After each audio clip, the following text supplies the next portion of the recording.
Yeah. Is it? Maybe it is like the white is mixing with it, so you have less dark brown breaking it up. I feel like I really notice it when I'm sitting outside Yeah. in indirect sunlight. Yeah. Because mine's definitely darker, but I've been sitting out in the sun just about as much as you have. So that white is picking up more sun rays and Yep, maybe so. I just feel like I never really noticed so much yeah. red in my hair. It's definitely should be there. Mm-hmm. My mom's a natural redhead. It's got all kinds of white, especially by your temple. Yeah, and all down here too. Yeah. I was watching an older video where I didn't have any gray in my beard at all. I was like, Yeah. oh, Your Jesus. mustache is getting redder. Yeah.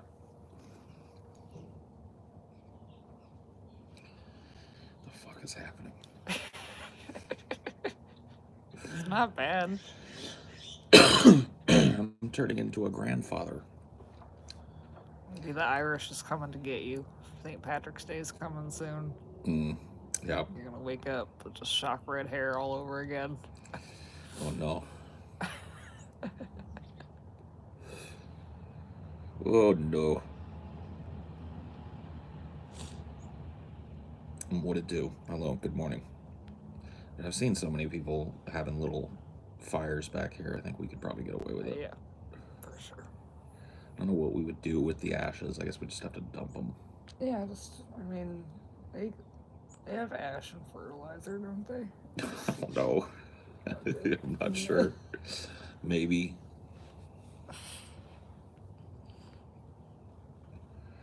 Just have to dump it in like the recycling bin or something. Wait till it was all completely Mm-hmm. not burning. Well,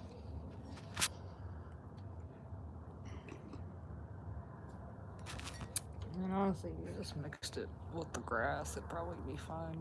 maybe. Maybe so. Dump my Dump ashes it in a into a dumpster. bush. Yeah. Dumpster ashes, yeah. Maybe, yeah. Just dump it on the bushes. Feed the trees with it. Pretty sure ashes are good. Yeah.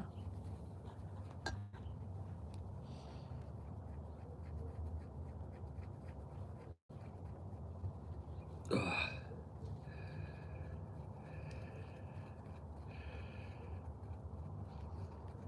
Careful with ashes. I had my backyard light up a week after I had a fire. Oh? That doesn't make any sense. Yeah. So, wood ash is an excellent source of lime and potassium for your garden. So, yeah. I have a lucky coin or something of that sort? No. I'm about to buy a house, 4 bed, 3 bath, 2 acres, woods on 3 sides, 180K. Only thing is, it's in Louisiana. That sounded really good up until the very end. Yeah. It was like, wow, wow, wow. Ugh. Very. The ending of that statement was a letdown. Yeah. I liked the character development, but the ending. Yeah, I can't. I just couldn't go back to Louisiana. Yeah. We'd probably pay an extra 100,000 for a house just for it to not be in Louisiana. Maybe. And be willing to. Whether or not I'm capable of doing so, that's a different question. But yeah, no, I just.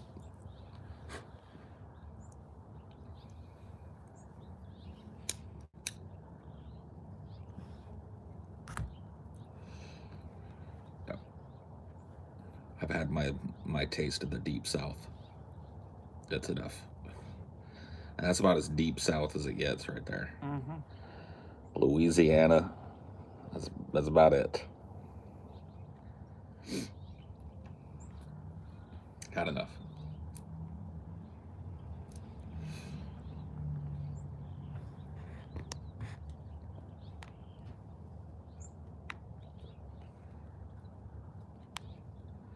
raining? That doesn't make any sense. Yeah. Never seen rain in the forecast.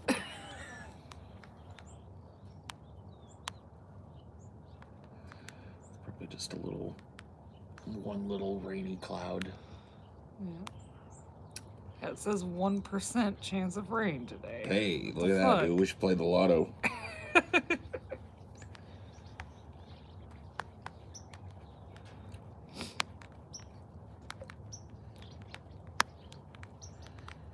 Today is the day that we win the lottery.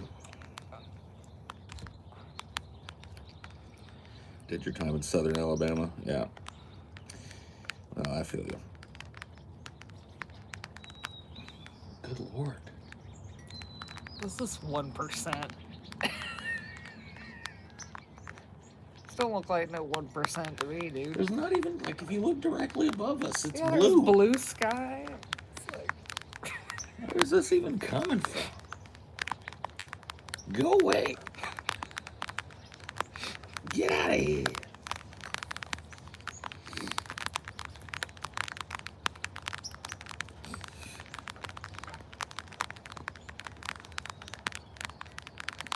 Yeah, dude, raining on my parade for reals.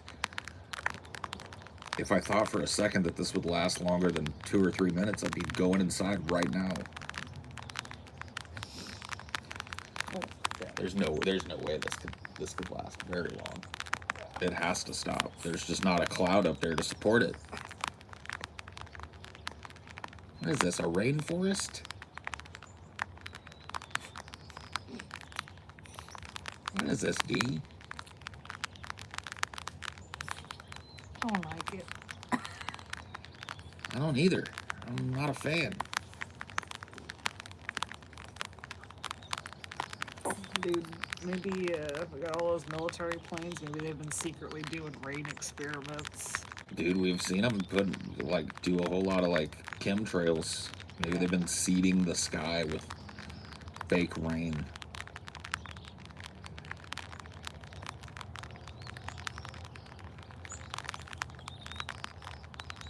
This rain don't even make no sense, D. Yeah, look at the sun's coming. Yeah, dude. The sun is about to hit me in the eyes, and I'm sitting here in the rain. What is this, man? You ain't in Florida, man. This is like some Florida shit. You and chimps hate getting rained on, do they? Well, a chimp might like the rain. It's like a free shower from the heavens. I'm gonna reach for coffee. Nope. Nope. You can't. You want to fetch in the rain? And I think it's gonna rain today.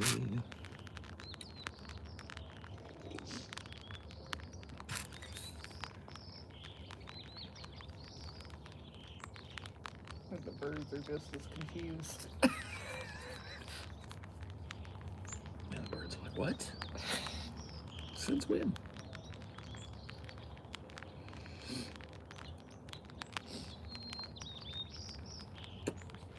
All is wet. I'm all wet.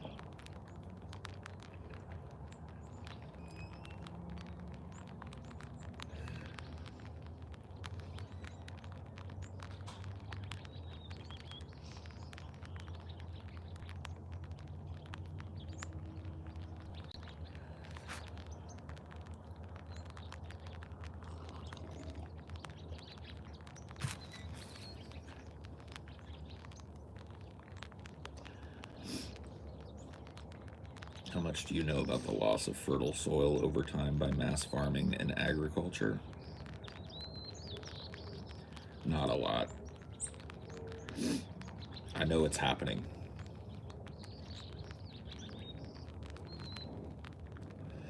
I know that in agriculture there's a system of rotating your crops so that the soil doesn't have obviously plants derive nutrients from the soil. And so if you're constantly growing a ton of plants in the same patch of soil, it's going to pull up all of the nutrients out of the soil and leave you with a pretty shitty place to grow. So you're supposed to like rotate different types of crops at different times to keep the soil from losing all its potency or whatever. But yeah, that's about all I know.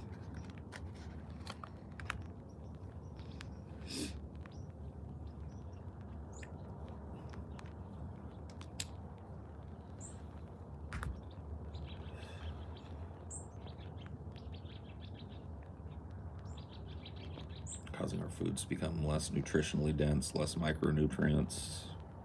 Yep. Oh. It's like my girlfriend screaming at her computer and waking me up as a bright side.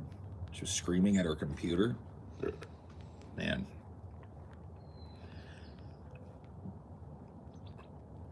That's something in my life that I don't know if I'd ever be able to get used to again. People hollering all the time. I hate it. But I feel like I've lived in a hollery kind of situation like all my life, up until very recently. It bothers me, man. It bothers me when people are hollering. I don't like it.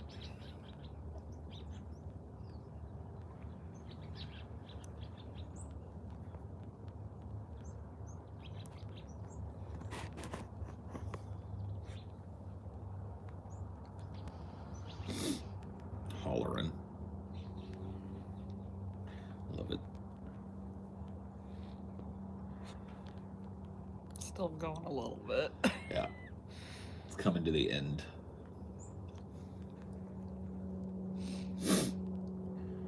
The irony is she always talks about how people being loud is one of her trauma triggers. Guess it doesn't work on oneself. I guess not. Imagine having an Italian family. I did for a while. My ex is an Italian, so I had Italian in-laws, and dude, it was crazy. I had to get used to some crazy stuff. Like, to me, it was crazy. Like, I guess it's pretty common for Italian people to just eat off of each other's plates, like just grab like a bite of something off of your plate while they're talking to you. Go to a restaurant or whatever. Yeah. The first time I went to a big restaurant with my ex and her family, it's all Italian kind of get together, and we all ordered our food and stuff, and like my whole thing is like, you order what you want, and you can ask somebody, hey, let me try a bite of that or something, but it's always like there's a social exchange involved in trying a bite of somebody else's food. They cut you a bite, you get your own fork.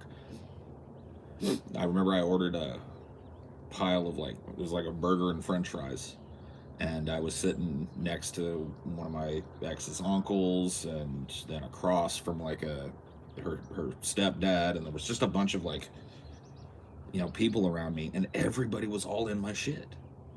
It's like, oh yeah, and I was just like, what is this? See, I haven't gone to restaurants enough with my Italian side of the family to compare. Yeah, my grandma was just cooking for most of it. Yeah. I just wonder. I wonder if there's the same proclivity in your family. Like when you eat at the table, does everybody kind of like mom?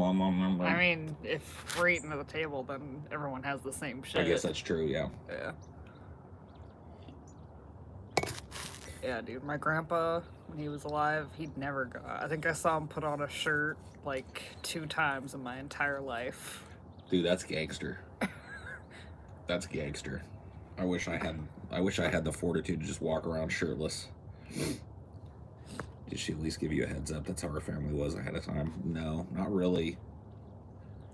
But if you think about it, that's not weird. So why would you prepare somebody for something that you feel is normal? It was as normal to her family to do that as it was abnormal to my family.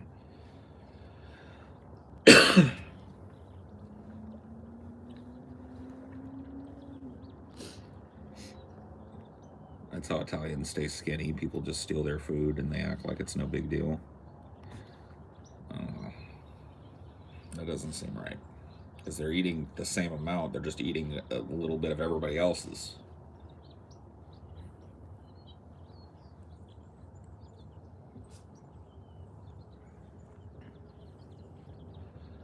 weigh 300 pounds and I walk around shirtless. Look at you, buddy.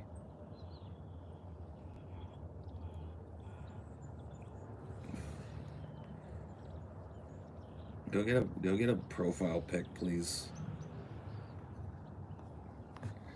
There's like there's two infringements in that chat. Number one, you're mentioning fake Sagan, and two, you have no profile pic. So go get a profile pic and then pick yourself a different topic. Yeah, I'm meaner than that. If they're like completely off topic like that, I just ban them if they don't have a profile pic. No, right, that's up to you. It's up to every specter to decide how they want to use that power.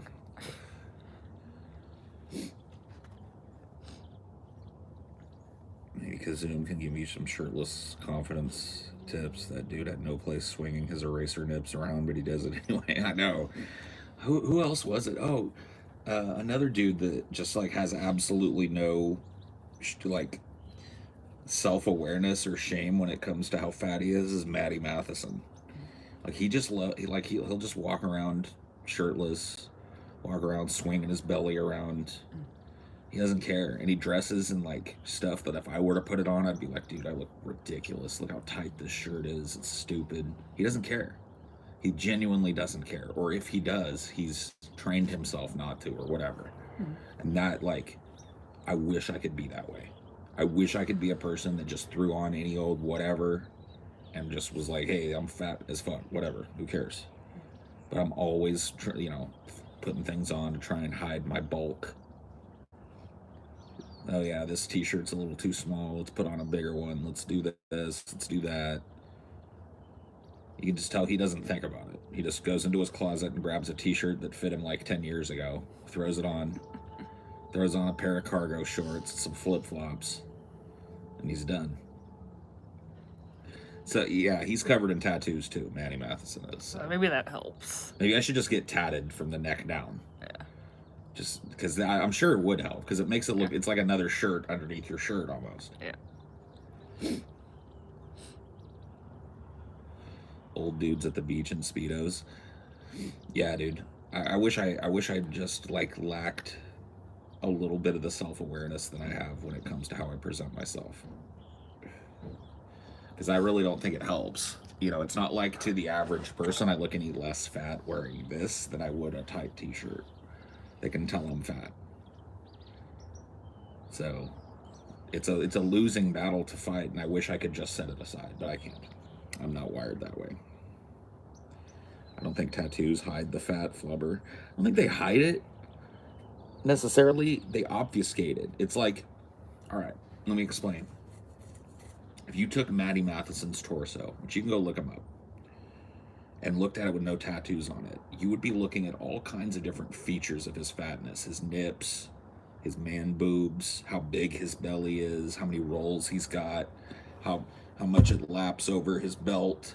You'd be looking at all those little details of his fatness, but because he's tatted up completely, you might like go, whoa, he's fat, but then immediately your eyes like, what's that tattoo? What's that tattoo? What's the, oh shit, look how that one leads into this, and look how this one leads into that, and look how, you know what I mean? It gives you something else to look at. So even if you do ponder like, oh my God, Matty Matheson is fat, that's all you think. And then it's like, oh, look at the tattoos. It draws the eyes around the fat. Keeps you from like focusing on the entire blubbery picture. I really do think it helps. So maybe that's what I need to do. I just need to go get tatted from the neck down.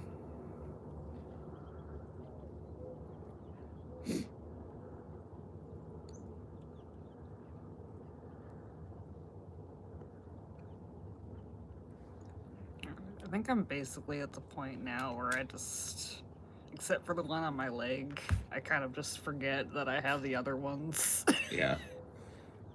That the one on your leg is like in your field of vision more often. Yeah. Yeah, it's the same for me. Like, oh yeah, I got this. Huh. Well, how are you in your 40s and not thinning? Is that something that happens typically in their 40s? Am I getting ripped off? I think it's the opposite. Like your metabolism slows down as you get older and shit. So Right. I mean, your face is thinned. Maybe.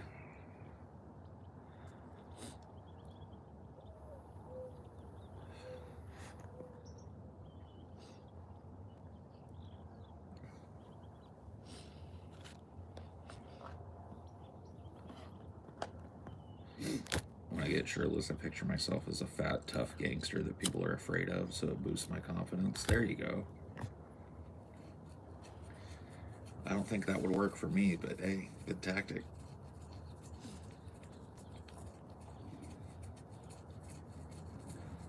I meant, how is your hair not thinning? It might be. Like, I don't know. It might be like my dad's hair thinned a little.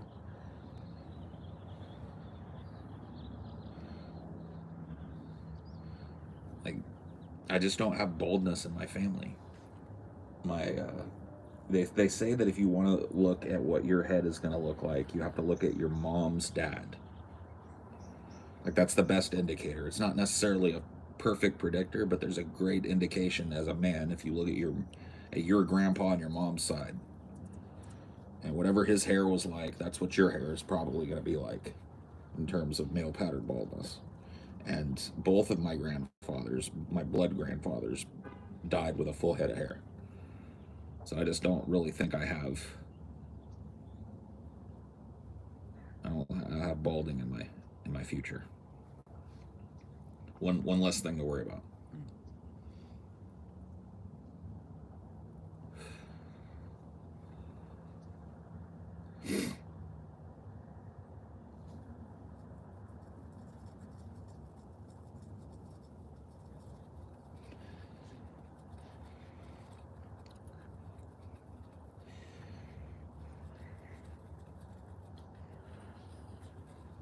And there's downsides to thick hair too. Like you had to use a fuck ton of shampoo and conditioner. Yeah, people don't even realize that either. Dude, I have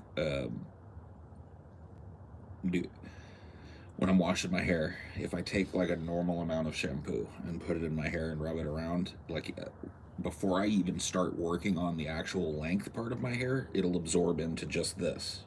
So I gotta get another blob and put it over here and do that. Dude, it takes like 3 or 4 handfuls of shampoo to wash my hair. And the same thing with conditioner. I put conditioner up here, it just drinks it, and there's none left. So I gotta put like 3 handfuls of conditioner in my hair. It's ridiculous. Too much hair.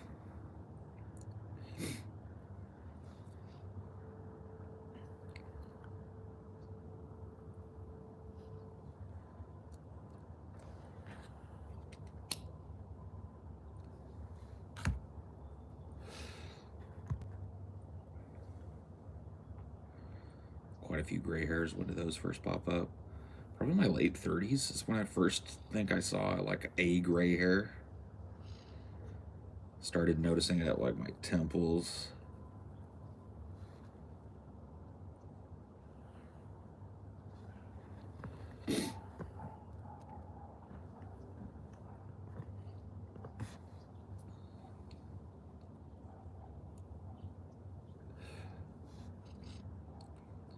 Becoming decrepit and old. You don't look decrepit and old. Well, I guess that's true. You got the hair of a fucking virile 20-year-old still. Got the hair of Hercules. Or Samson. That's the guy, right? That all his power was stored in his hair. Yeah.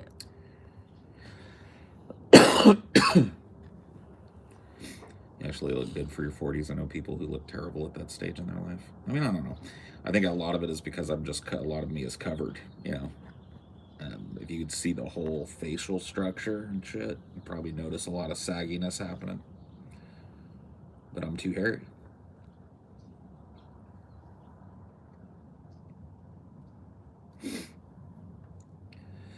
I think I read somewhere that actually goes hand in hand, like having like male pattern baldness, or the lack thereof, actually, and graying. Like if you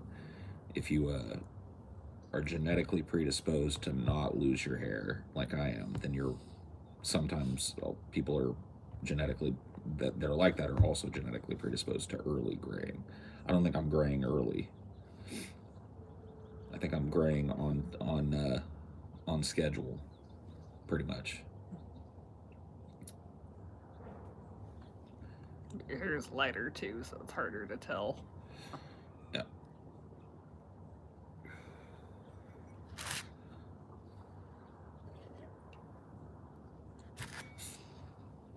So far, I think my dad is going to be like a good yardstick for when this type of stuff happens to me and stuff. Like he started going gray in his 40s, and he was by his early 50s, he was fully gray. So I have a feeling that that's about where I'm at. I'm screwed. I'm 21. My hairline is receding. I don't loom bald because I can do a comb over, but if I stop taking hair loss meds, I'll probably be screwed by 35. Don't do the comb over, man. Yeah, don't do a comb over, bro. Just embrace it. Get some tattoos on your head. Fuck it. There you go. Yeah. No, it's easy to talk about, like, hey, just embrace going bald when you don't have to really fear going bald yourself. But everyone can tell if it's a comb over. Yes. I mean, that's just the truth.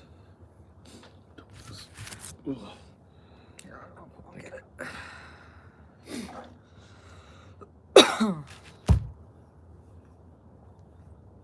Like, either embrace the baldness and just let it happen naturally, or shave it off, you know.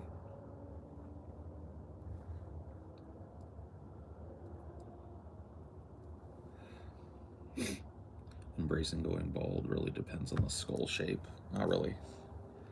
Like a lumpy bald head and a smooth bald head have their own unique kind of like appeal, I think.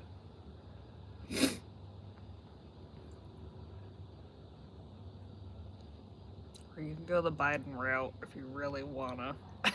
That's the only way to like definitively reverse baldness. Yeah, just get a strip of hair cut off of your ass and have slap it in the back of your neck, or slap it on top of your head.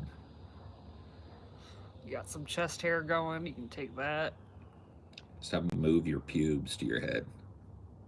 Leg hair. Yeah. I mean, Biden did talk a lot about hairy legs. So I wouldn't be surprised if there's some leg hair up there. They farmed him. They had several donor spots. Getting transplants for sure, man. That's a lot of commitment, man. And make sure you listen to some of the people that have had that shit too. Yeah. Like, look at Joe Rogan. Look at the back of Joe Rogan's head. Joe Rogan had that shit. He's talked about it on his show. He's got like a big fucking smile scar from ear to ear on the back of his neck. They took a big strip of hair, like where the hair growth was healthy, off the back of his neck and transplanted it to the top of his head. And he said it was like the worst thing he ever did. I look so good with hair, Paul, you don't understand. Yeah, but you're not going to look good with transplants. They don't look like real hair, man. They don't. They fill out some of the, like, spots or whatever, but no. Get a wig, bro. Just get wigs. You can wig it up. You can do all kinds of crazy stuff with wigs. Yeah, you'd be like, I don't feel like being a brunette today. I want to be a blonde. Yeah, people will get like a whole head full of like fake dreads. You could do a ton of stuff with a wig. They look good if you fucking get a nice one. Yeah. You could have party hair. Yeah. Get one that's all rainbow. Yeah. Just make that your thing. Like every time people see you, you've got different hair. You've got a whole different hairstyle. Some days you show up with hair long like mine. Next day you show up, you've got spiky hair. You've got a mohawk the next day. That'd be crazy. I mean, you'd probably spend about as much money versus transplants. Probably. Just buy yourself like 90 cool ass wigs.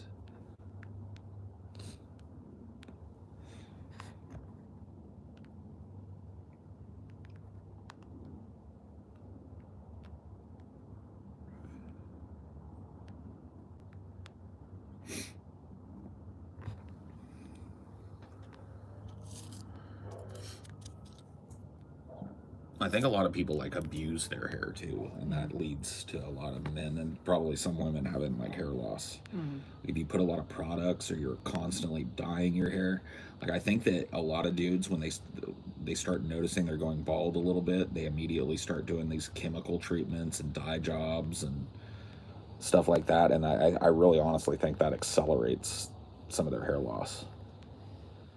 Just dumping all those caustic chemicals on your scalp can't really help.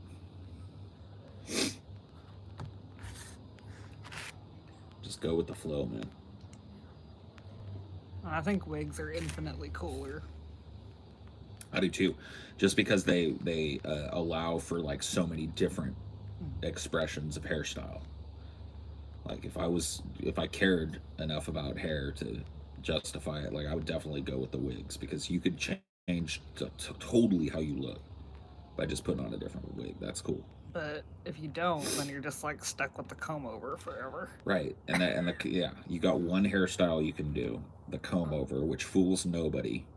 Everybody knows that what you're doing, and all it does is just cover up your bald spot or whatever. It's just not. It's not a good hair.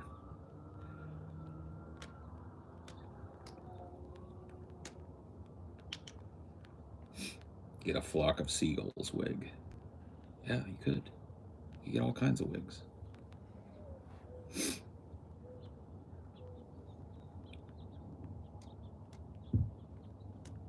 Or if you don't like how your bald head looks, get like a fake bald head. Yeah, or get a bunch of beanies. Yeah, be Tim Pool. Yeah, dude, get the beanies with the fake hair in them, so it looks like you got long hair underneath a beanie. Dude, that's way better than doing a comb over.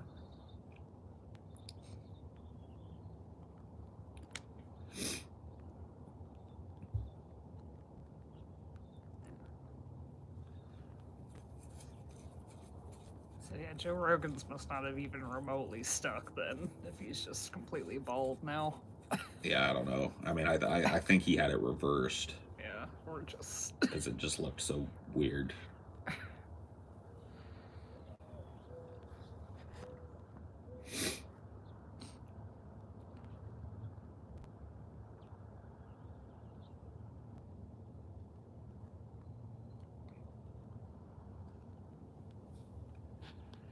The longer you conceal your bald head from others, the more it'll shock when they inevitably discover it. Yeah. My mom tells that story. I think I've told it to you guys when we've talked about this before about like she had a pastor. They all went to like some kind of church retreat and he had a comb over. And she was young. She didn't know that that's how dudes covered up their baldness. And so she was just, unaware that that existed. They went to some church retreat and the pastor dove into the lake. And when he came out, his comb over had flopped over and my mom screamed because she thought something had like bit him and taken his hair off or he'd like scraped his head or something. She literally screamed bloody murder and he had to explain to her that it was his hair. So yeah, man, you don't want that reaction ever, bro.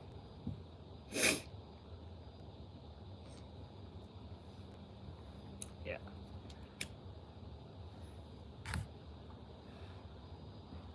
Brutal. I mean, that's exactly what's going to happen to you too. And women say just embrace it. Yeah, that's why. Because when you hide it and then all of a sudden the wind blows a big comb over off the top of your head, it's shocking when people don't know that you're bald. That poor man must have died inside. Yeah. I mean, he was already pretty close to dead inside anyway. He's a fucking Christian pastor. Yeah. One of those hats come with the portal to Candyland where what? Shut up, dude. You make no sense. Goodbye.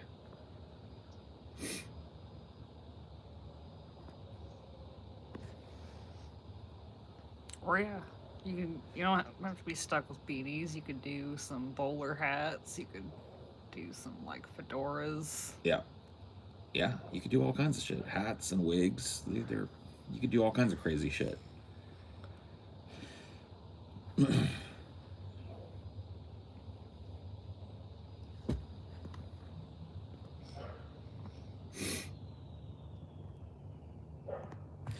Yeah, wear baseball caps. Although I really hope that hats change, like the style of hats go away from this trucker hat thing, because I really hate it, or the straight bill. Oh, I hate it. I hate looking at somebody wearing a hat with a straight bill on it. It makes me want to grab it off their head and bend the bill for them and put it back on their head and show them how to wear a fucking hat.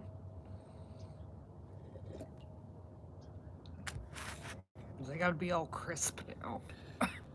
I mean, it's like everything's got to look like you just got it off the rack at the store. Yeah. But the whole point is you get it off the rack at the store with an unbent bill so that you can bend it to fit your specifications. It's like, look at anybody that's wearing those hats. Like, a lot of people wear baseball hats. Look at baseball players. None of them have like a straight brim. You know what I mean? Because they're actually wearing the hat like it's supposed to. They bend it so it like blocks a little bit of sunlight out of your periphery, creates like a canopy over your. That's the whole point of having a hat with a bill on it.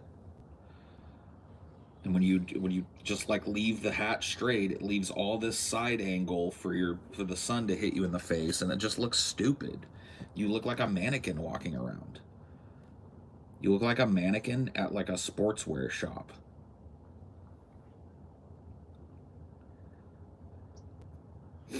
Like, if I get a little more ornerier as I get old, I might end up getting like beat up by a bunch of Zoomers because I end up snatching a hat off somebody's head. Give me that, you little bastard!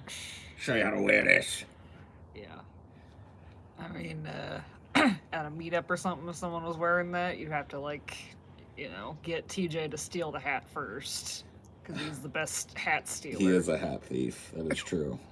But it just drives me nuts, man. I just want to snatch the hat off your head and bend that bill.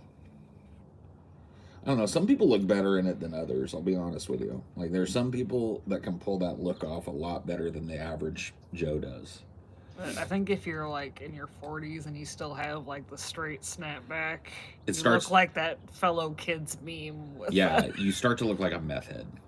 Like, let's be real. Like, if you get somebody at my age wearing one of those, it just screams like I'm trashy. Yeah.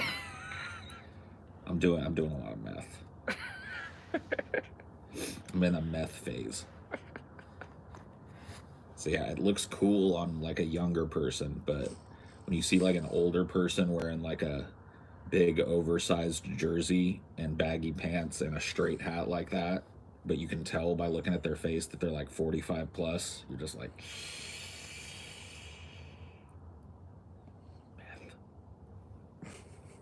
don't you wear pajama pants most days? No. I mean, I wear sweatpants.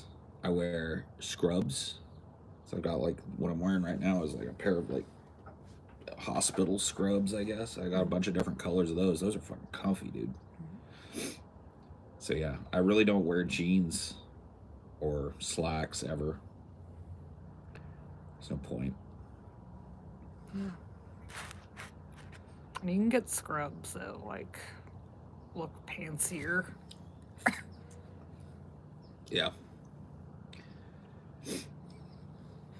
You don't wear jeans? I just don't, man. I don't know. They're not comfortable to me. I don't like jeans.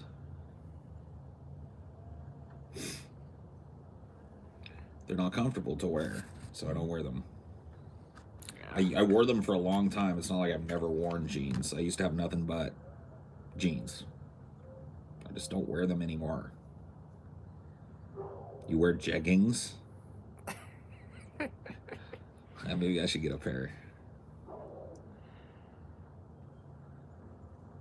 Yeah, dude, when you hit about like 25, just embrace the high-waisted pants. They're so much more comfy. Well, of course they are. Those low riders, man, they just dig in, and you're not gonna have washboard abs forever. Mm-hmm. So I never got guys who wear skinny jeans. I mean, whatever. To each their own. I'm not telling you shouldn't. I'm just telling. Somebody asked why I don't wear jeans. I'm uncomfortable.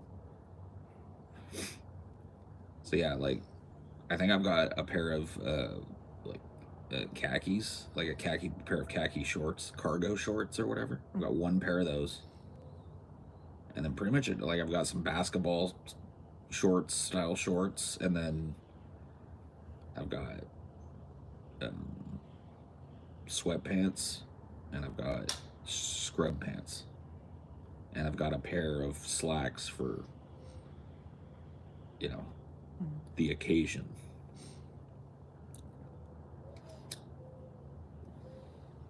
Wedding and a funeral. That's all they've been used Yeah. for.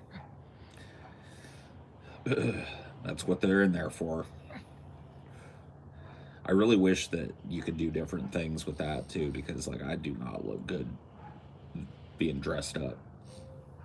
It just looks odd. Although I think we ended up accidentally like overdressing for that funeral, if I remember correctly. I don't know. I mean, there were some people that were dressed nice too. We weren't the only people, but there were also people that were just wearing whatever. Yeah. I was like, oh, okay.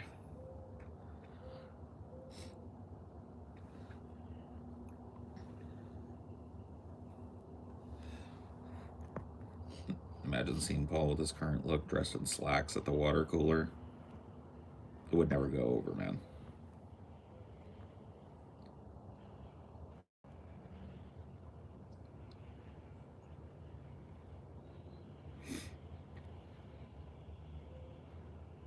You like being dressed up, but you feel like a tool. It sounds like you don't like being dressed up. Then it makes you feel like a tool. That's bad. Just try wearing salvar suits. They're Turkish dresses for men. Oh yeah. See, I've looked at like some of that Middle Eastern garb. I guess that's what they're called, salvars or whatever. Those look comfortable as fuck. I'm not even gonna lie to you, dude. They look real comfy. What about a kilt? You think you could do a kilt? Mm-mm. No. You don't like how your legs look? Not only that, but just like I don't want to have to worry about a wind blowing up and my balls flopping out. You know what I mean? That's enough.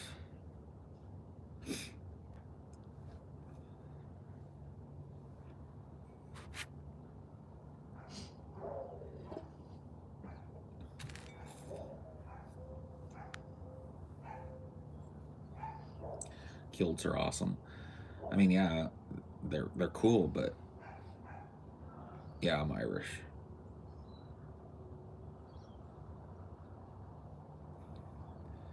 I look like a felon going to court when I dress nice. Same. Honestly. Same. I look like I'm about to appear on the People's Court or Judge Judy.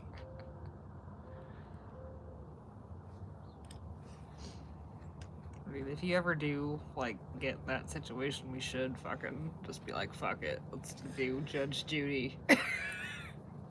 Whatever. I just don't want to get yelled at by Judge Judy, man. It's still so fucking humiliating.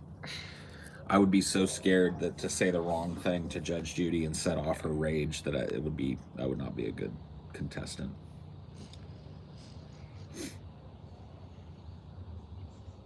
She would definitely bag on how I looked. She would definitely stand up, sir. How old are you? 42. 42 and you look the way that you do. Ridiculous. Ridiculous. You never heard of a razor? No, ma'am, I guess I haven't.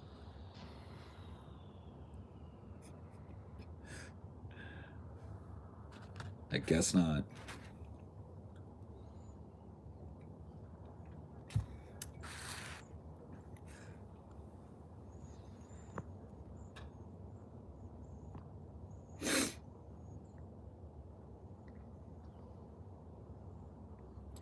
Stand up straight.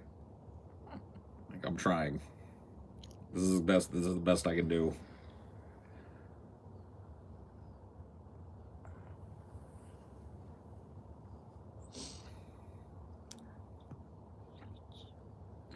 That's when you hit her with how old are you and you're still trivially concerning yourself with others' appearances. Oh yeah, that would go over well.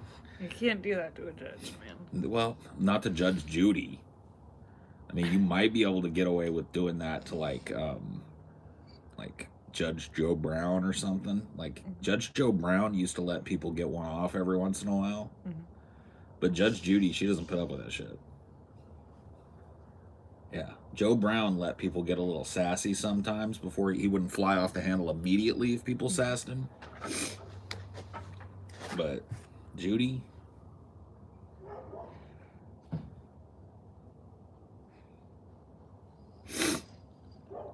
I saw Judge Joe Brown go off on some people though. He had his limits, but he was way more chill than a lot of the other judges.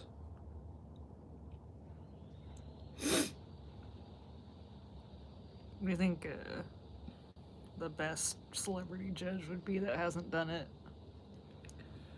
I don't know. Celebrity judge. Who would be a good one?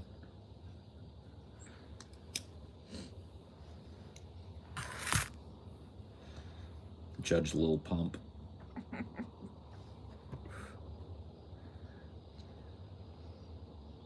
What about Judge Matthew McConaughey, dude? All right. It would depend on which Matthew McConaughey you got, though. Yeah.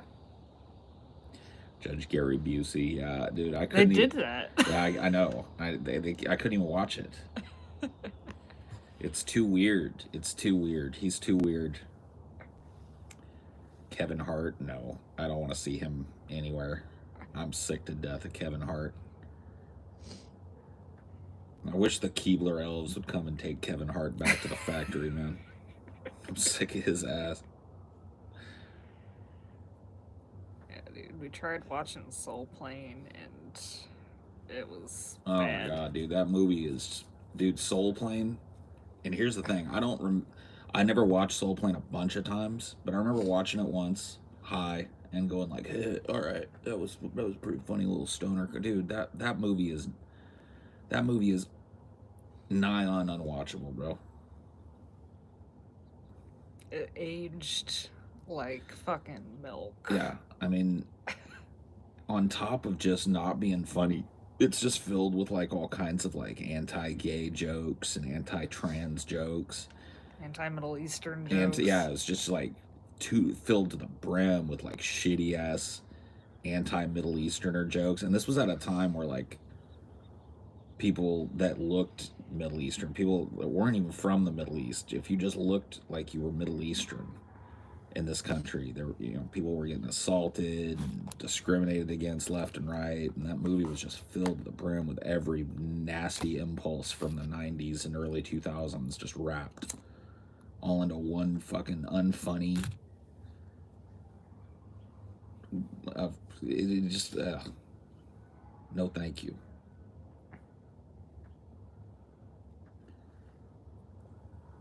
And on top of it all, I got to look at Kevin Hart. Like, Kevin Hart is the central character of it. Man, that alone is enough to make me turn it off.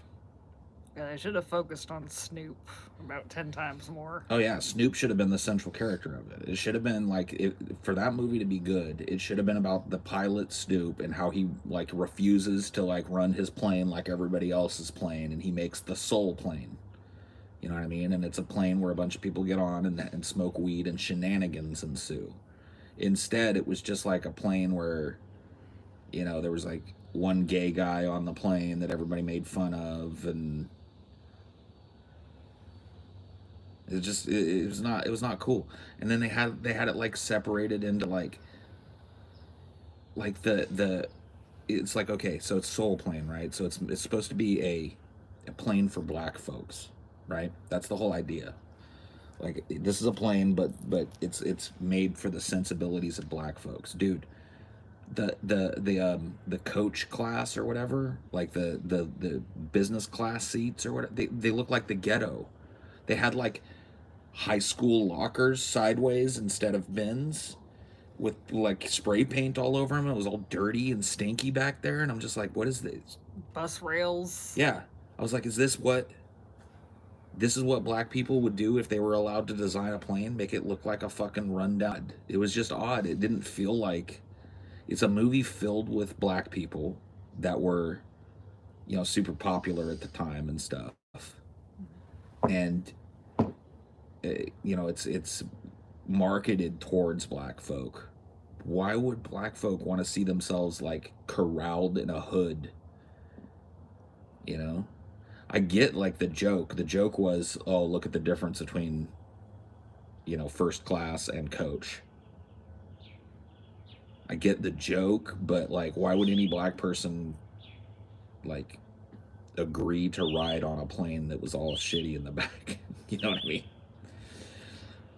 Oh yeah, that fucking rape scene.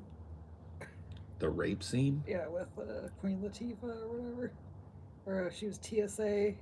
That wasn't Queen Latifah. That was Oh, Monique or whatever. Monique, But yeah, the rape scene. Where TSA like fucking stripping that dude down. Oh That was yeah. that Yeah. bathroom or whatever. Yeah.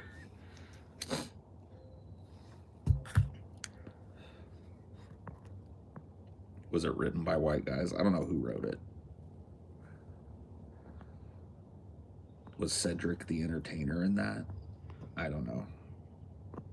I don't think so. But if he was, we didn't get to that part. We turned it off. We got around the part where Snoop Dogg came in, and we saw that he wasn't going to save it, and we gave up. The Kevin Hart ratio was too high. I couldn't hang looking at his fucking face anymore and listening to his bullshit anymore.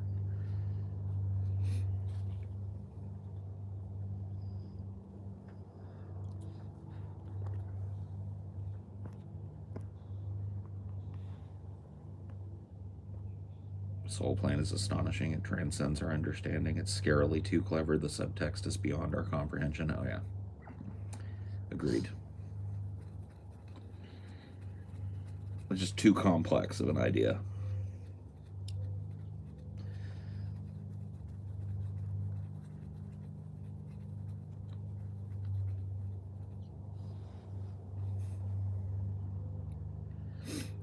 I can't stand Kevin Hart, dude. I just can't. He's always bothered me. In the 80s, there was a movie called Gay Inwards from Outer Space. I wonder how a movie like that got made. Because of the 80s. Because 80s.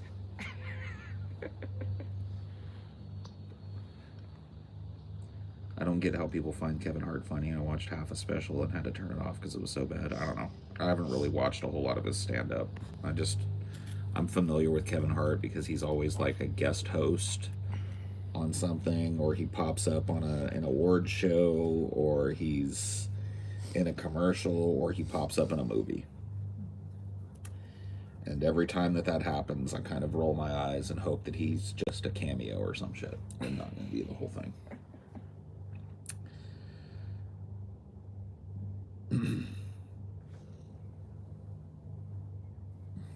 It's a porno. They need to make the titles descriptive. Well, there you go.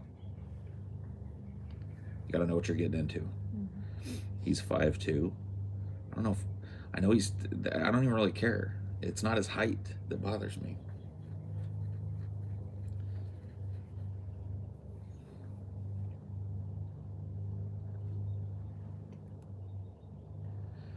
Watched the Bill Cosby documentary after you talked about it. Holy shit, man. Yeah, I know, right? Like, I was not, like, prior to watching that, I was not aware of the extent, not necessarily of his crimes, but the extent of shit that there was that was, like, clearly tied to it in some way. Like, I remember when we first started watching that documentary, I kind of was, we took a break, came out here and smoked and talked about it for a second, and I was rolling my eyes because I felt like, oh man, they're really trying to focus in on this, like, one little joke that he did about Spanish fly or something. Like, he did one little joke about Spanish fly, and they're trying to act like that was some kind of, like, warning sign that he was, but then, like, when we went back in, they showed, like, how often it came up in his career. Like, he was really fixated in his stand-up and in his, like, sitcoms on the idea of slipping people a drug that made them all horny.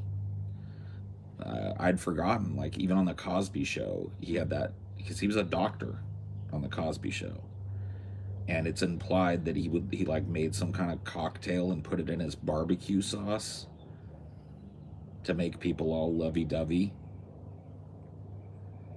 I mean, it's just on and on and on, just constant references to it in this material and shit. It was nuts. Like, I'd never seen it all collated like that and collected.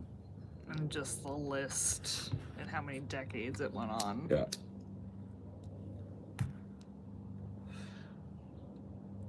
How many people had to have known about it because it was just so prolific. See what? Yeah. I mean, you even if you don't know about it, you have to think, right? Even if you don't know how many people were involved, you have to think as a rational person, like, there had to be a bunch of people that knew about this. But to see it presented, like all the high-end people that had to take their little part and being quiet about what he was doing, because he was just doing it right out in the front. Like, there were people that would talk about, like, how he would just walk into the, you know, green room area that he had with like 4 or 5 young-looking women, and who knows what would happen here, who knows what would happen there. It's just crazy, like, how many people had to be complicit. Where is this documentary? Showtime. Yeah, it's on Showtime. Who's unfunniest, Jimmy Fallon or Conan O'Brien? Easily Jimmy Fallon. Conan O'Brien's fucking hilarious. Like, if you... Dude, I don't know. I really don't watch a lot of him now, but back in the 90s and shit, when he was like the alternative late night host, the non-stodgy, stuck-up, same age as your parents kind of host, he was great, dude.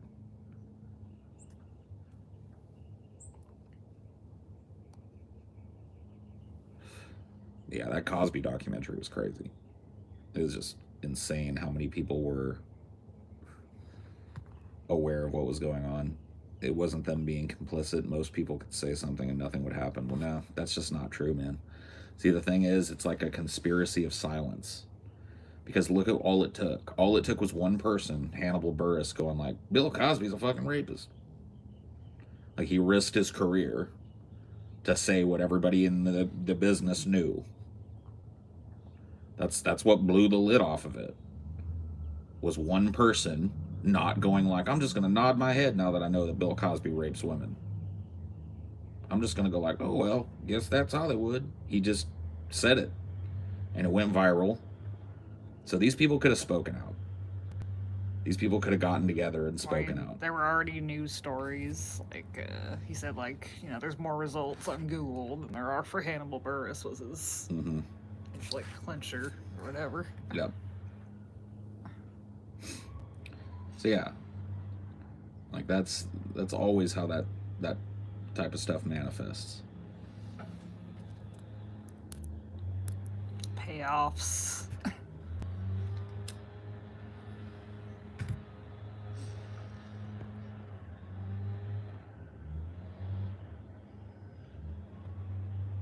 I like to hear Bill Hicks shit on other comments like Carrot Top. Hilarious. Okay.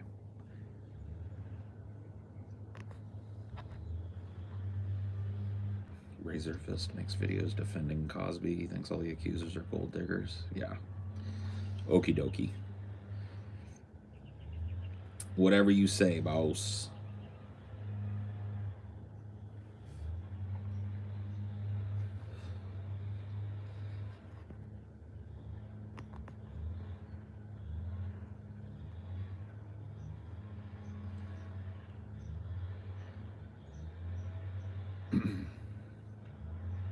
Bill Hicks had a great rant on Jay Leno. Did he?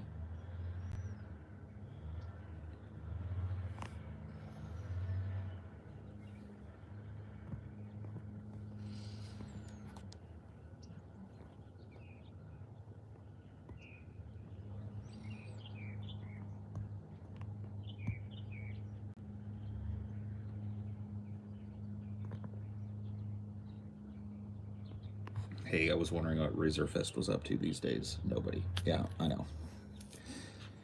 Welcome to the hell of being me. Sometimes you just hit the gas on a comment and you realize, oh shit, I'm halfway through this. I may as well read the whole thing. But, you know, if I was smart, I would have pre-read that comment, seen Razor Fist in it, and not read it.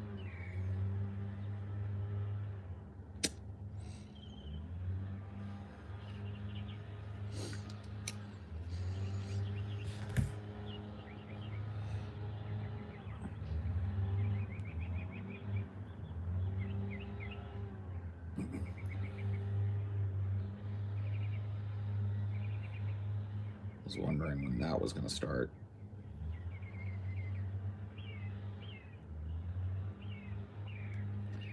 And here it is. It's trash day tomorrow, so everyone's mowing their shit, putting their green bins. Yeah, our guy will probably come today. It's due right in the middle of my recording, probably. I'll be right outside the window with a leaf blower.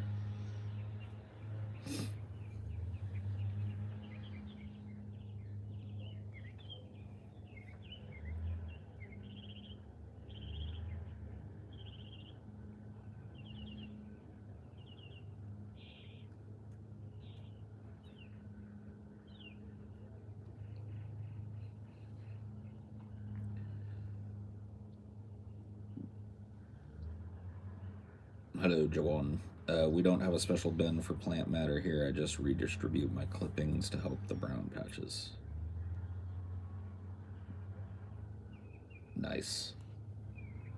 Indiana Jones and the leaf blower of doom. It's always there, dude. It's always in the back. What's your thoughts on the Vosh and J.K. Rowling incident? It wasn't an incident.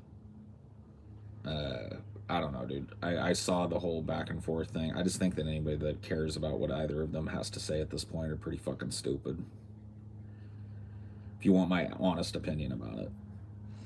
Like, with no filter and no attempt to, like, make this a further conversation, I think that anybody that's legitimately listening to either of those people right now is full of shit.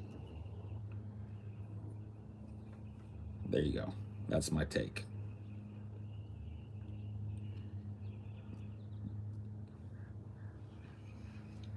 Attention whore via attention whore. Who will get the most attention?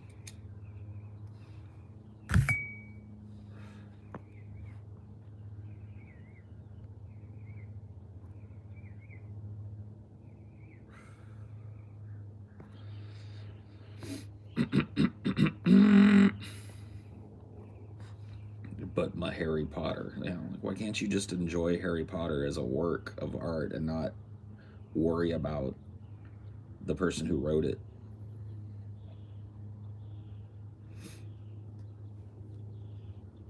Yeah, like, how many authors of books do people actually, like, look into? Hardly any. But not many authors of books write the Harry Potter series. Yeah. It was definitely a singular type of group of novels. Because she directly benefits from it financially. You're not gonna unbillionaire J.K. Rowling by refusing to watch Harry Potter. Sorry. I mean, she already done sold all them books. Right. She's already a billionaire, so you can go ahead and guilt-free enjoy the little creations that she made. Yeah. There you go. Go get it at the library if you fucking... Yeah. You're like posthumous boycott now that you know that she's a piece of shit, even though that when you were a kid you had every book and had every t-shirt and had everything. You're gonna unbillionaire her. She's already rich forever. Beyond reproach. You're not gonna do it. Just illegally download it. I mean, if that's what you want to do, go ahead. Like, once again, you're not gonna hurt her at all. Mm-hmm. I mean, her residuals are probably over anyways. I don't even know what her deal looks like. She might have infinite residuals. A lot of people do. She might have just had a big windfall deal. I don't know. I was shamed for being excited about the new Dumbledore movie yesterday. See, that's the dude. People are fucking crazy. Whatever. It's like the same thing with Bill Cosby. You can't unrich him either. Yeah. Well, that was the thing, is like there was one statement, and I can't even remember who it was, one of the interview people in that documentary about Cosby, that said, like, you know, it was very succinct but just very true. They're like, Cosby was this very important person to black people and just to people in general. He played a lot of iconic roles and had a huge impact on Hollywood, both just for black folks and just in general. And he also raped a bunch of women. both of those things are simultaneously true, and how you untangle those things from one another is really up to you. One of the other ladies was like, he was great at everything, including raping women. Right, yeah. Yeah, I mean, it's true.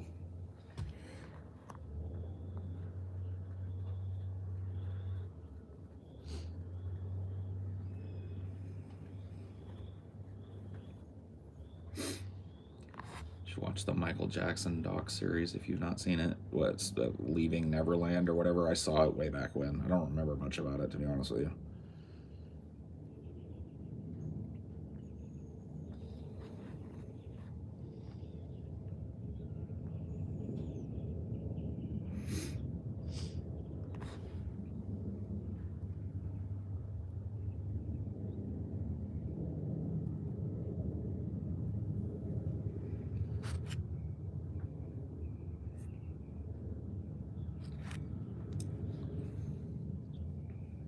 Isn't the point of boycotting JK to send a message? What's the message? I'm against what you're for. You think, like I said, you're not gonna unbillionaire her.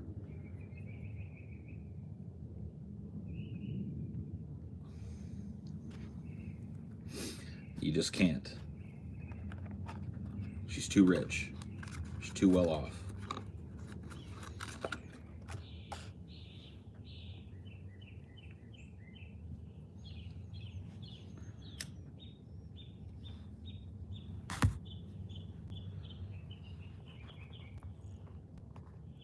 But yeah, I don't know.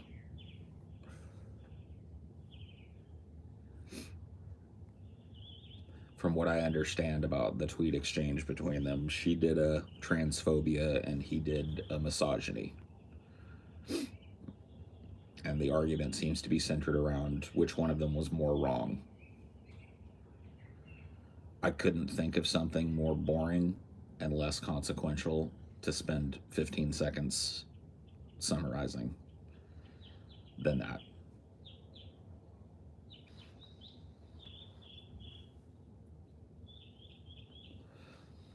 You're gonna unrich her? Nope. No, you're not.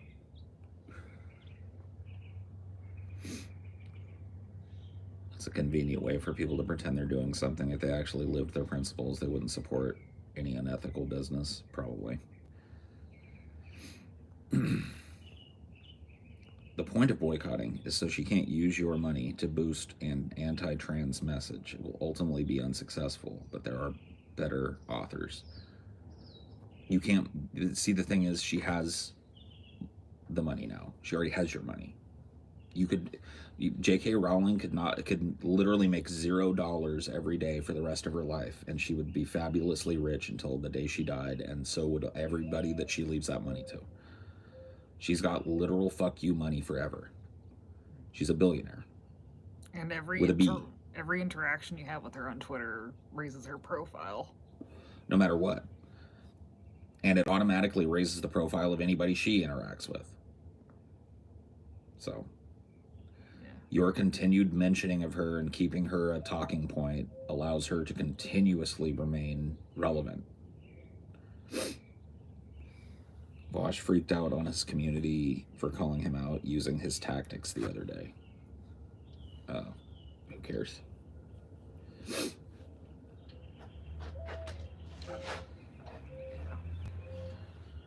It is hilarious how people think that these big profile people on Twitter actually read the replies.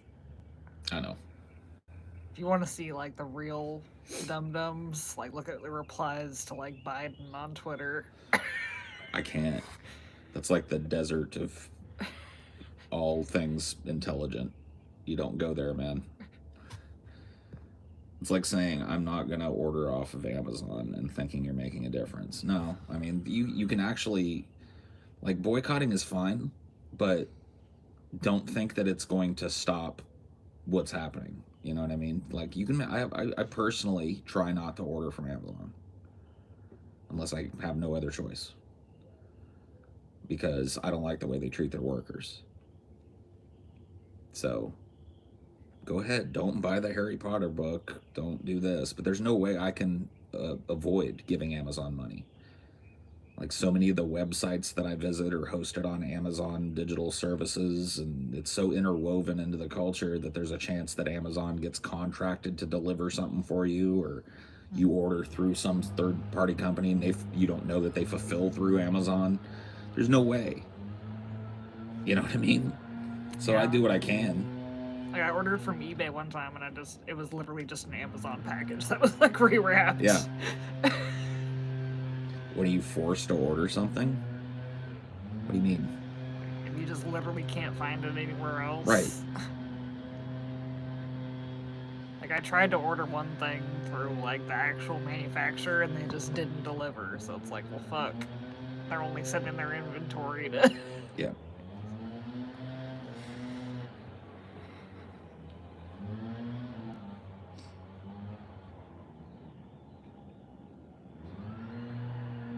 So you might as well get Amazon Prime, Paul. You're basically a vegetarian that sneaks bacon after midnight. So what? You fucking tried Christmas shopping for fucking 7 nieces and nephews without Amazon. See how you do. Try it, bro. Imagine if JK came out as trans.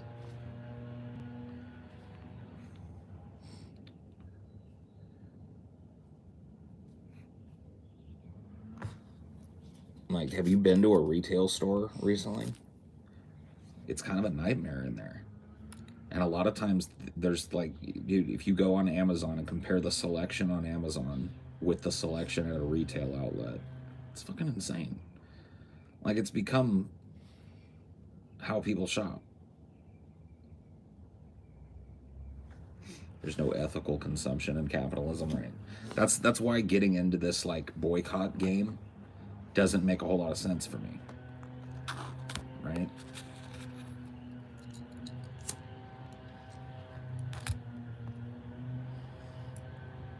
I will say, like, if you're gonna be picky about Amazon, just don't order really heavy shit. Because that was the thing that sucked the most when I worked at Amazon, was the super heavy shit. Yeah. Don't order your cat litter from there. Buy scarves at Amazon. But you aren't forced to buy stuff? Who are you?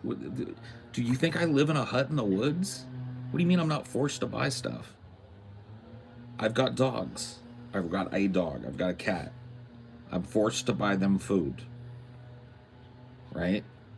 I'm a person, and so is my wife. We're forced to feed ourselves. We're forced to clothe ourselves.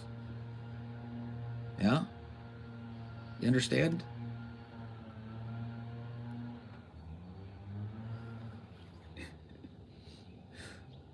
Yeah, I mean, sometimes you just do your level-headed best to order from, like, and other companies aren't, like, magically better. Like, No. Kohl's is probably worse a couple days I worked there than Amazon. Yeah. They want to see sustenance farmer Paul.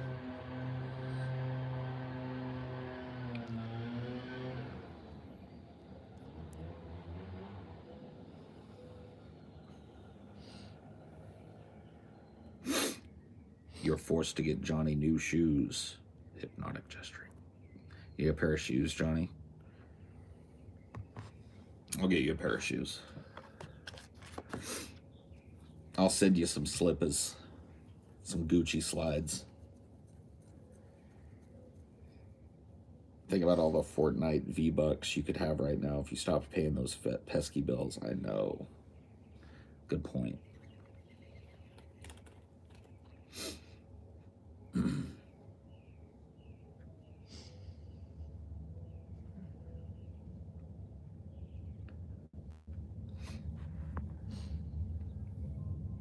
There was no Amazon like 30 years ago. People lived then. Oh, yes. You're right.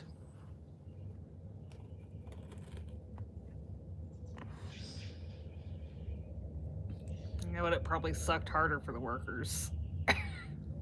What? Like 30 years ago. Yeah, probably. Maybe. I don't know. Depends on where you were working. 30 years ago, there was a likelihood that if you were working a factory job, it was a unionized factory job. And now there's a lot of factory work that isn't unionized, so. But like they didn't have scanners for inventory, so they had to like manually count everything. I mean, 30 years ago there were scanners. There was still like boop, the thing that would scan the barcode, so they still had that shit. But not like RFID scanners that make inventory easy. I mean, yeah, they've gotten better, but they had a scanner 30 years ago.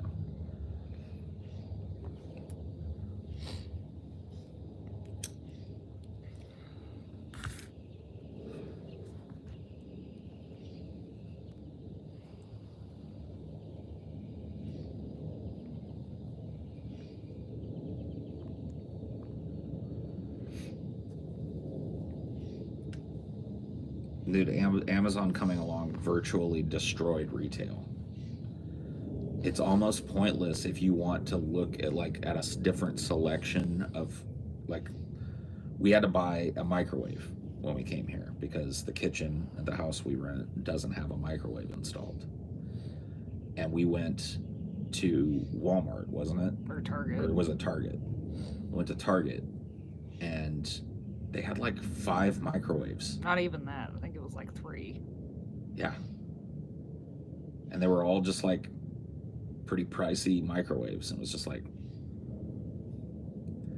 go search microwaves on Amazon and you got like fucking every microwave that was ever made. Like it's just not, you can't compete with that.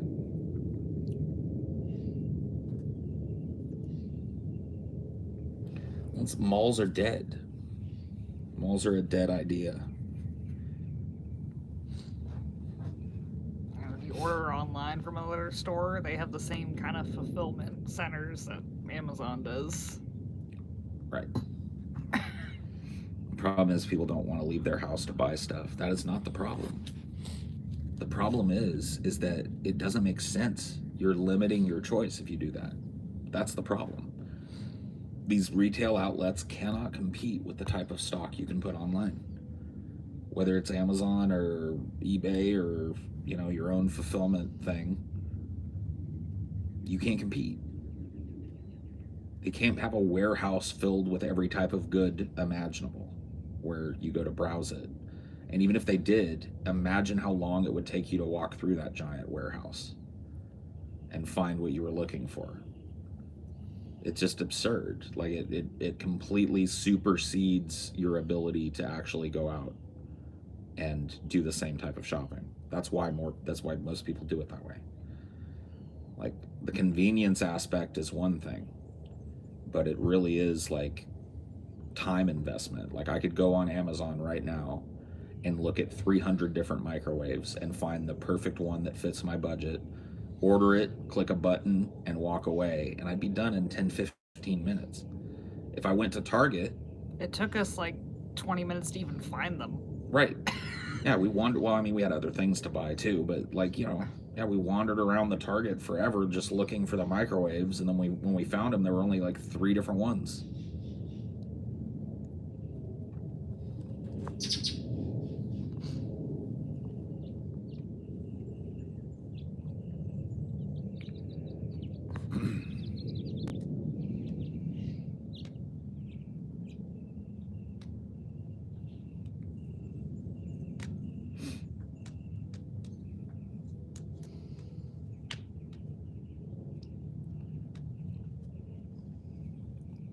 What is it?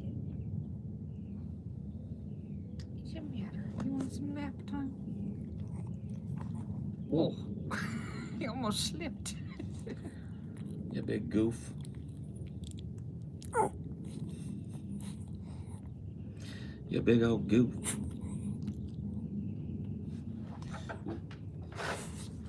I'll get myself a drink. Got the cotton mouth. You want more coffee or no? No. Just gotta get some water.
all day.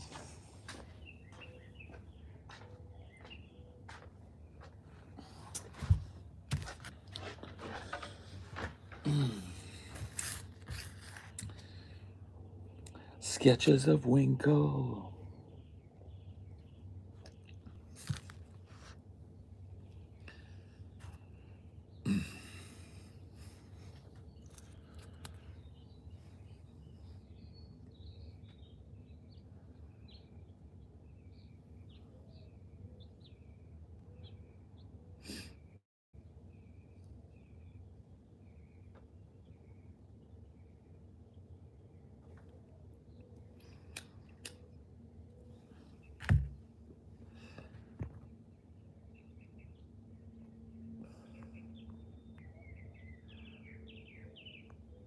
Oh yeah, water. Gotta drink water. Yeah, go get water. Everybody should get up and get water. Water is the nectar of life. See that? Just took a sip of the nectar.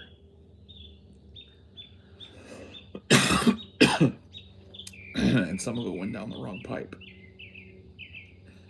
Oh, Lord. Do you think people were happier before Amazon? Man, I don't know. What do you mean?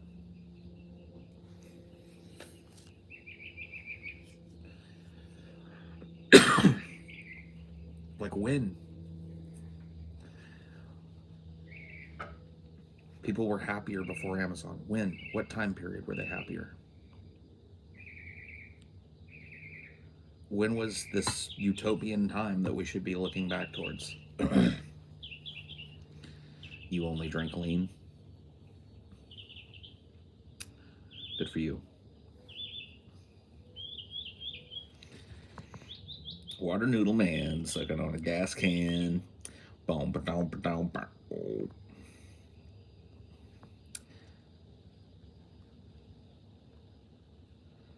This isn't strange you love, bro. And I don't really have a top 3. I don't care.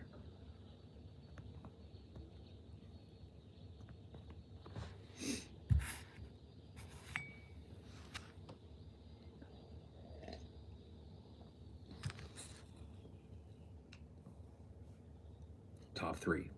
Weed, weed, weed.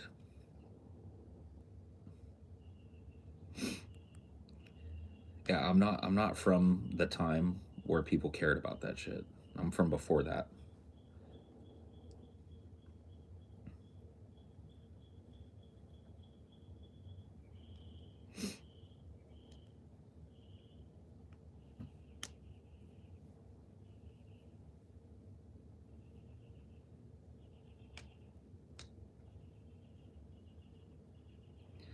Yeah, I'm from mall times.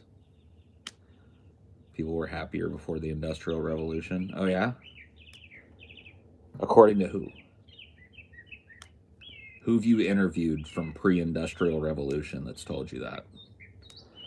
By what, like on what are you basing your assumption? Everyone now pretends to be a coffee, wine, weed, beer expert. Yeah, that's true. You got a point there. Bubblicious grape, yeah.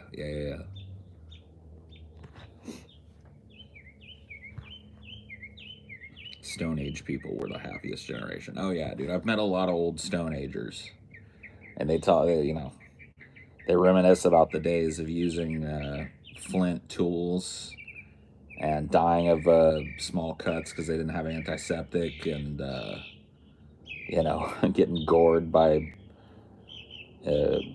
giant fucking mammoths and saber-toothed cats and stuff. Man, times was better then.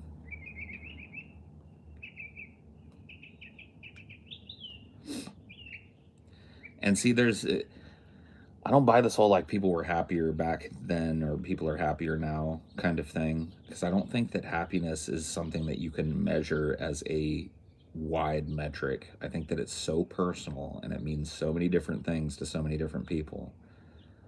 Like you can say most fulfilled, but fulfillment does not necessarily equal happiness. You know what I mean? And so you can look at some different times and say, okay, people are more fulfilled in their lives, or people have more opportunity, but none of that equates to happiness.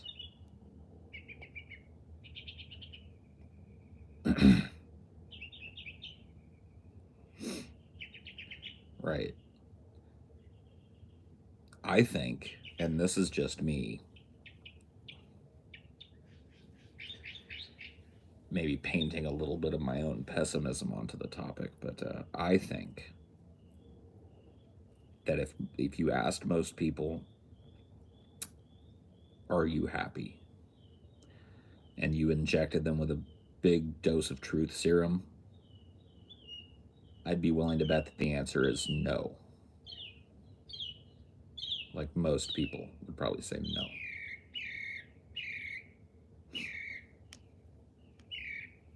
And I don't know that that's changed a whole lot throughout human history. The whole idea of being happy is an entirely emotional human construct we project onto other animals. But what I think we're seeing is contentment, fulfillment, excitement, and none of those things equate to overall happiness.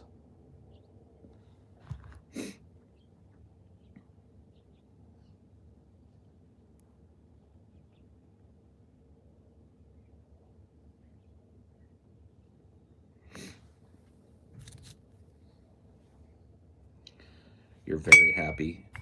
I'd be willing to bet that you're one of the least happy people in here. There are people for whom happiness is a sad front. And it's far more common than you think. People project an outward sense of fulfillment and happiness, but inwardly it's turmoil and sadness and struggle.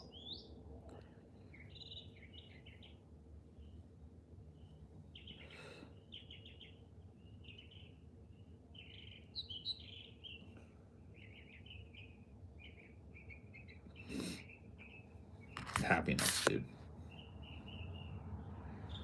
Such a nondescript term, such undefinable terminology.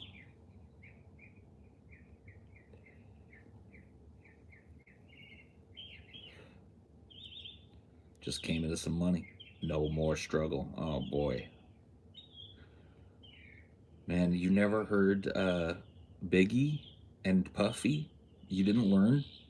And you kids, you need to listen to Biggie and Puffy. You think that money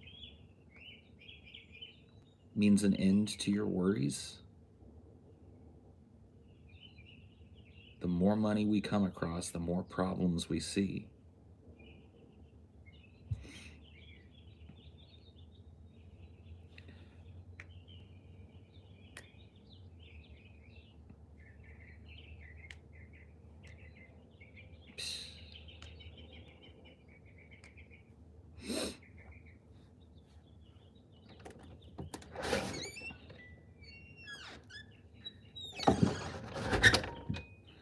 I mean, like, and you Zoomers, you have no excuse either, because I know you're all fans of, like, what was that NWA movie they made, Straight Outta Compton? You guys meme it all the time. Did you not learn the lesson of Straight Outta Compton?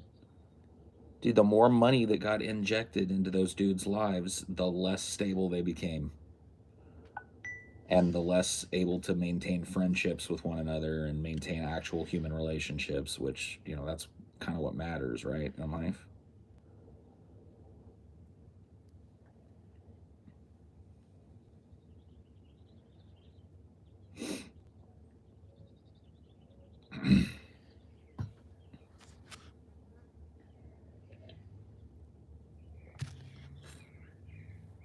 Oh yeah, dude, The Jerk. Dude, you want to see a movie where the overall message, among other things, is mo money, mo problems? Look at The Jerk. That's a great movie. I was born a poor black child. He starts out with nothing. He goes out, he gets super rich, and it ruins him. And he ends up back where he started.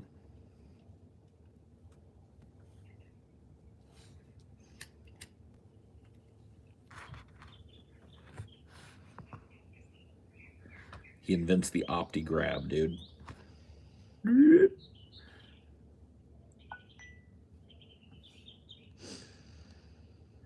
that ringtone that you've got sounds like the beginning of Boys in the Hood. Yeah.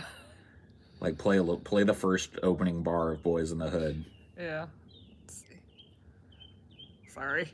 No, it's okay. I had Just to turn it every on time for I want, something. every time it goes off. No, it wasn't bothering me. Just like every time it goes off, I think it's doot doot doot doot doot doot doot doot doot doot.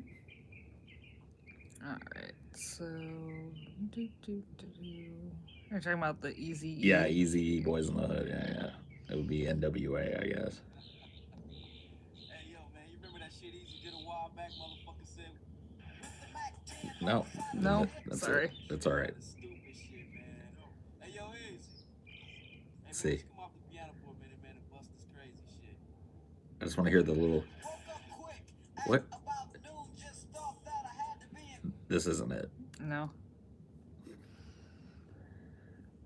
It doesn't matter. NWA Boys in the Hood. Yeah, probably. Yeah.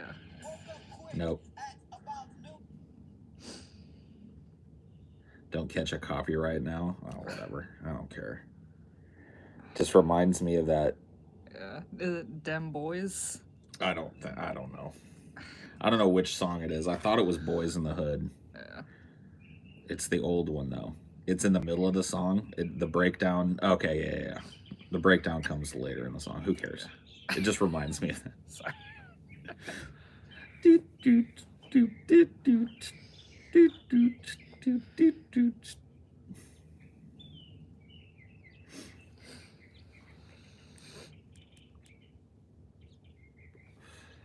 Oh, Razor Ramon died? I thought he died a while back. Scott Hall. I thought he passed away a while ago. If he did, you're banned. If he didn't just die, you're gone forever. I'm just letting you know. Somebody go check.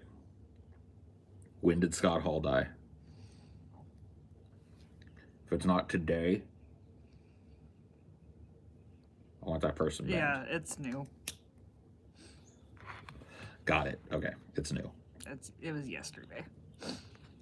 Okay, fair enough. I honestly thought Scott Hall was dead, so. Well, rip and pepperonis, Razor Ramon.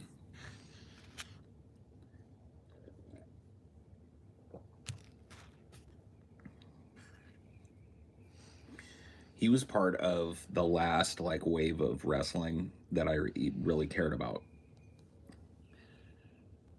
So, probably one of the more the later wrestlers that I cared about before I just kind of gave up on wrestling.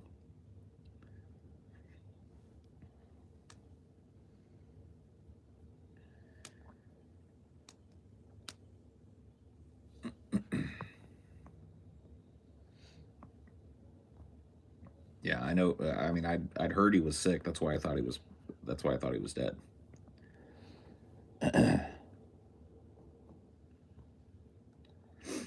Most of the good wrestlers are dead. I mean, most of the older wrestlers are dead. Yeah.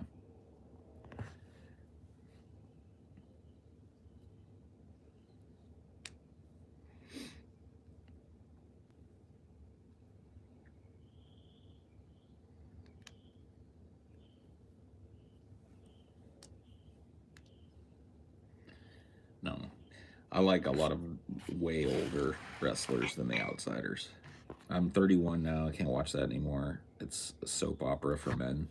Well, yeah, it used to be so absurd that that's what made it watchable, but now it's all just, I don't know. They've sucked all the fun out of it.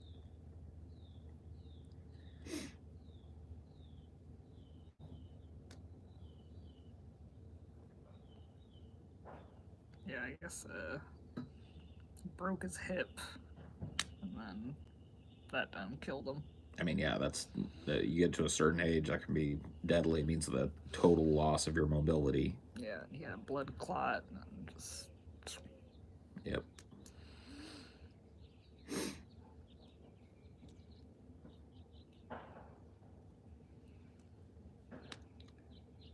You couldn't watch Attitude Era Wrestling. Your parents wouldn't let you. No, it was good. That's the last kind of era when wrestling was good.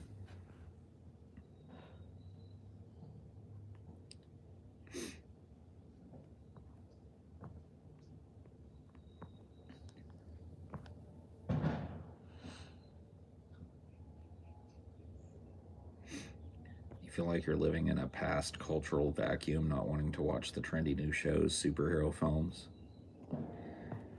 Not at all. Like I don't think that like superhero movies and TV shows are the basis of our culture, like modern culture.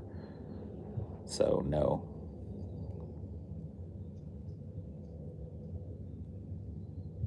Like I don't feel like I'm missing out on anything skipping those things.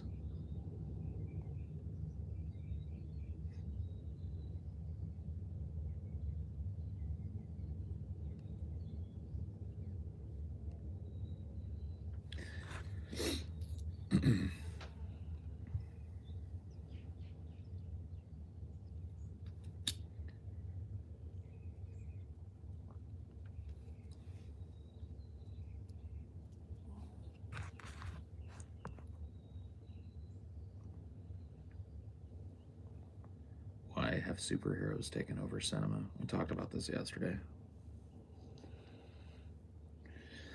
Or the day before. I know recently we had this whole discussion.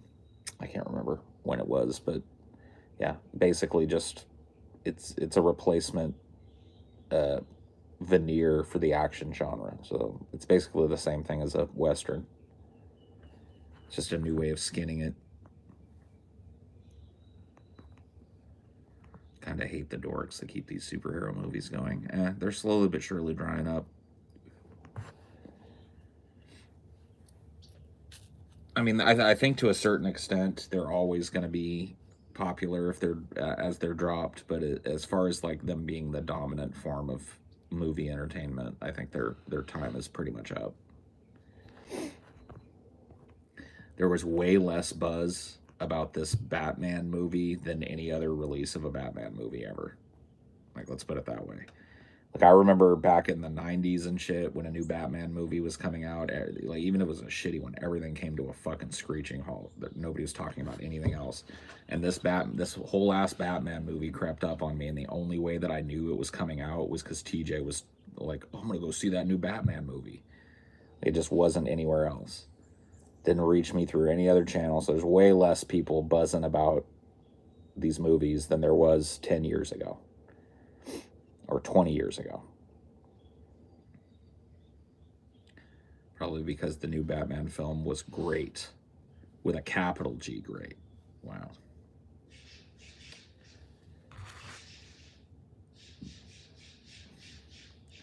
Yeah, TJ is my Batometer. Yeah, he is. He lets me know if there's something happening with a Batman.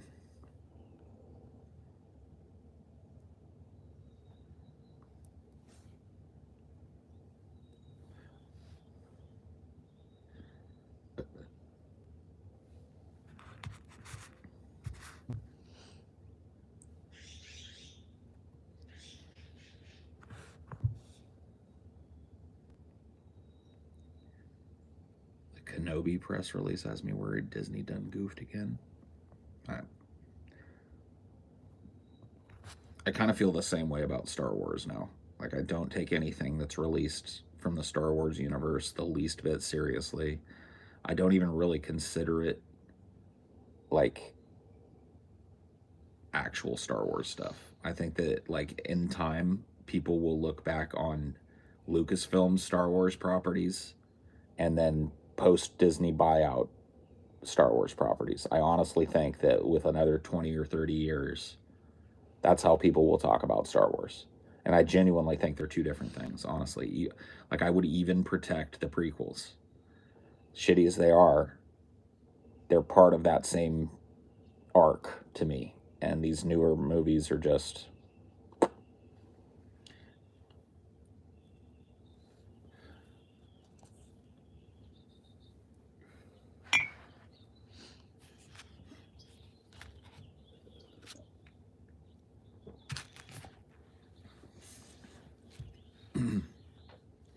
they just don't compare.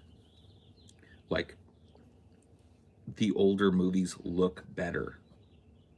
The originals, the late 70s Star Wars films, look better than the new Star Wars films. How's that possible?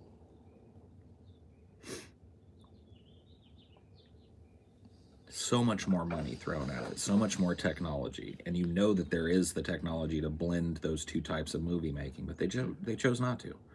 Do it all CGI.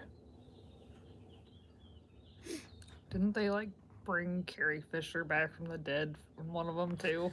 Yeah, she croaked like halfway through them filming them. They were filming one of them, and so they had to bring her back. And it's just odd. They did it with the guy that played Grand Moff Tarkin too. There's like people that are dead for a while.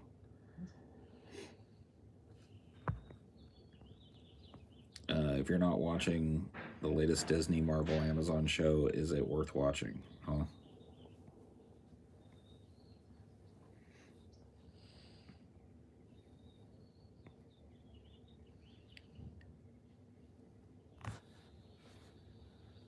I mean, Disney, like, people are asleep on Disney's like cultural dominance. Like, it's gonna own everything soon. I was just joking with TJ the other day, and he had this, like, his camera settings were such that he had this weird background, which was Vegeta from Dragon Ball or whatever, and he was trying to fix it, and we were just messing around. I had the Mickey picture up, and so I was like, oh, copyright infringement, I own that, you better take it down, blah, blah, blah. I'm gonna sue you. He's like, you don't own Dragon Ball, Mickey. I was like, yes, I do. And he went and looked it up. Sure enough, Disney owns Dragon Ball Z. Isn't it great? Did you know that beforehand? I did, yeah. Yeah. I'd heard it somewhere. Oh, so that'd be impressive if Yeah. you were just... No, I didn't just guess.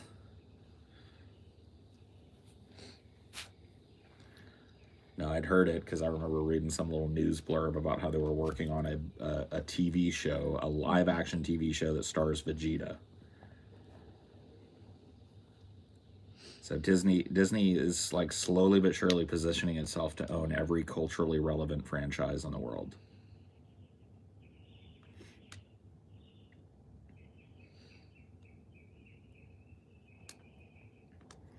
They own Shonen Jump or something. I don't know how they worked out the deal. I don't know if they bought Shonen Jump or if they just bought the distribution and creative rights to it here in America from Shonen Jump.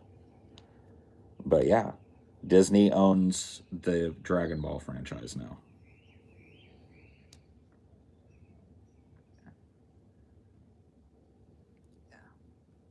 We need the fucking political cartoon with the fucking octopus again. Yeah. This time the octopus needs to have Mickey ears on it. Yeah. Yeah. They own everything.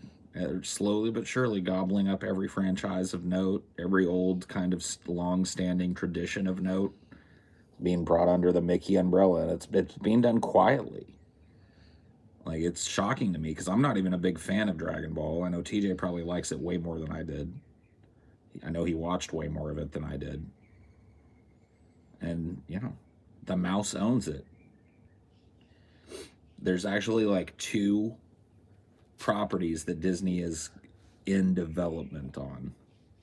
One of them is the aforementioned Vegeta live action series, and one of them is a Dragon Ball Z film. Both live action. So you're gonna see it. In your lifetime, it'll happen. Kamehameha, but real. No, I'm not joking. You can look it up. I mean, TJ, when he went and looked it up, he's like, yeah, it looks like it's stalled out. I was like, it ain't stalled out. They're just working on things piecemeal. They're waiting until, like, you know, they need another little cultural bump, and then they're going to dump that shit on you. Oh, yeah. See, all of you, you're coming into the age where it started happening to me. Where these companies started to cash in on your nostalgia. And all the things that you loved about your childhood started getting remade into shitty remakes and stuff. Oh, it's your turn now. This is just the front edge of it, too. Everything that you love and cherish is going to be fucking wadded up and thrown back into your face.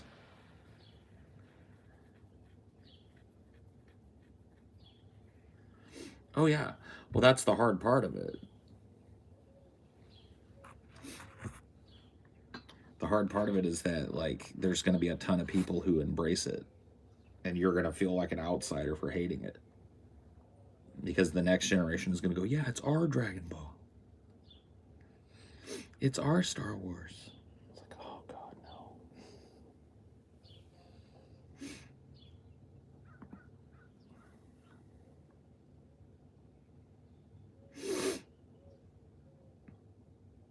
Dexter's Laboratory starring Jack Black, yeah. It's coming soon. All right, I gotta go. I'll see you later. Bye.